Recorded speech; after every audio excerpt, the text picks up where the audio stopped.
16 സങ്കീർത്തനം 1 മുതൽ. ദൈവമേ, എന്നെ കാത്തുകൊള്ളണമേ. ഞാൻ അങ്ങയിൽ ശരണം വച്ചിരിക്കുന്നു. അവിടുന്നാണ് എൻ്റെ കർത്താവ്. അങ്ങിൽ നിന്നല്ലാതെ എനിക്ക് നന്മയില്ല.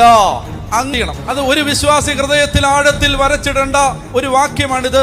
അങ്ങിൽ നിന്നല്ലാതെ എനിക്ക് നന്മയില്ല. അതായത് എനിക്ക് എൻ്റെ കർത്താവ് പിതാവ് പുത്രൻ പരിശുദ്ധാത്മാവ് ത്രിയേക ദൈവത്തിൽ നിന്നല്ലാതെ എനിക്കൊരു നന്മയില്ല, ഒരു നന്മയും വേണ്ട. ലോകം വിശുദ്ധരെന്ന് കരുതുന്ന ദേവന്മാർ നിസാരരാണ്. മനസ്സിലായി? ലോകം പറയും ആ ദേവൻ ഈ ദേവൻ, അത് അവിടെ ഇവിടെ, ആ പൂജ ഈ പൂജ, ആ വിചാര, ഇതൊക്കെ നിസാരമാണ്. ദൈവമക്കൾ പറയാണ് ഇതൊക്കെ നിസാരമാണ്. ലോകം വിശുദ്ധരെന്ന് കരുതുന്ന ദേവന്മാർ നിസാരരാണ്.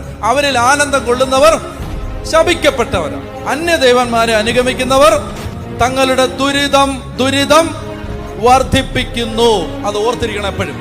അതായത് ആഭിചാരം, മന്ത്രവാദം, ക്ഷുദ്രപ്രവൃത്തി തൽക്കാലത്തേക്ക് നേട്ടം ഉണ്ടാവാൻ ഈ വഴിക്ക്